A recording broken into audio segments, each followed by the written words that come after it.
Today's July 3rd. Today's quote is entitled, "Where are you going?" To get started, you must have a destination, and it doesn't matter where you're coming from. Prabhupada says in the Gita, disturbance is due to want of an ultimate goal.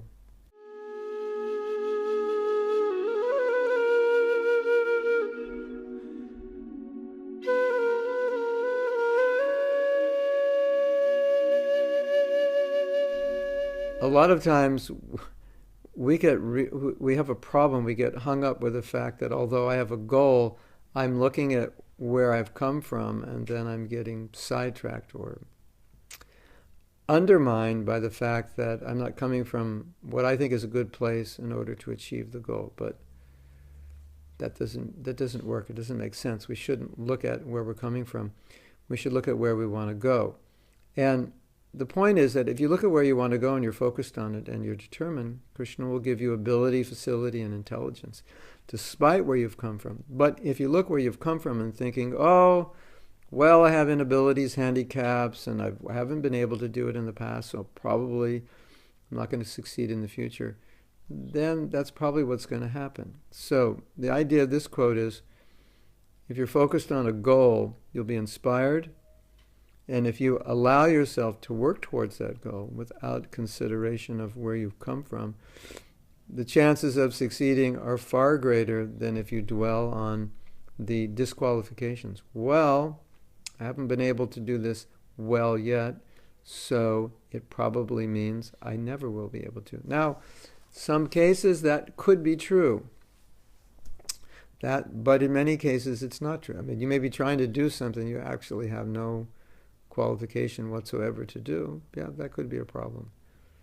But in many cases, we imagine we don't have the qualification just because we haven't been successful in the past. So, my experience is that if you really want to achieve something, you don't let the past get in the way. And if you let the past get in the way, it probably means you really don't want it. So then the solution is to develop the inspiration, to develop the desire more strongly. So if you have a goal and you're not really acting towards it or acting as you should, it probably means it's not a strong goal. And therefore, when a goal is weak, you tend to look more at why you can't achieve it. When a goal is strong, you don't really look at why you can't achieve it. You only look at how to achieve it. And so that way, if you're in that situation, at least you can understand that your goal is somehow or other, it's not strong enough, it's not inspiring you enough, and therefore you're not giving enough of yourself to it. So then naturally the solution is become inspired. Do what you have to do to become inspired about it, whatever it is. Read, think about it, plan it, visualize it, read about other people who achieve these goals, whatever it is you have to do to get inspired, do it. Or the other way of looking at it is maybe you'll never get inspired by that goal. Maybe it's the wrong goal. It's not right for you. And it's artificial to try to get inspired.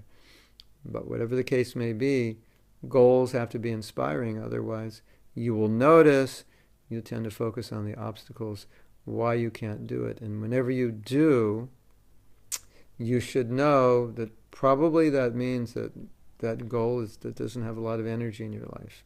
And either you need to have another goal or you need to energize that goal.